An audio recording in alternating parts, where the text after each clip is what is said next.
దేవుడు మనల్ని ఎట్లా ఎంచుతున్నాడు? శ్రేష్టమైన వారిగా ఎంచుతున్నాడు. మనం శ్రేష్టమైన జీవితాన్ని జీవిస్తున్నామా?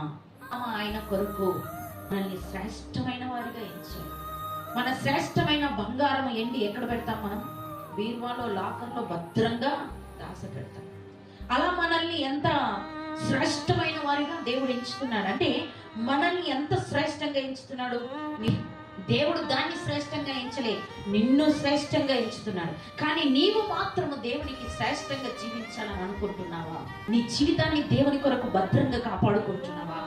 ఏ పాపంలో పడిపోకుండా, ఏ శోధనలో పడిపోకుండా, ఏ లోక ఆశల్లో పడిపోకుండా, ఏ లోక మలినము అంటకుండా నీది నీవుగా, నా దేవుడు నన్ను శ్రేష్టంగా ఎంచిండు, నేను నా దేవునికి శ్రేష్టమైన దాన్ని, నేను శ్రేష్టమైన వ్యక్తిగా నేను ఉండాలి. ఏ బురద నన్ను నేను అంటుకోకూడదు, ఏ మలినము నన్ను అంటకూడదు, ఏ చెడు నన్ను అంటకూడదు, ఏ చెడు నన్ను ప్రభావితం చేయకూడదు. నేను శ్రేష్టమైన దాన్ని, నేను శ్రేష్టమైన వాడను. లోకముతో నాకు పని లేదు, నా దేవుడు నన్ను శ్రేష్ఠురాలుగా ఎంచాడు, నేను అలా బ్రతకాలి అని ఎవరు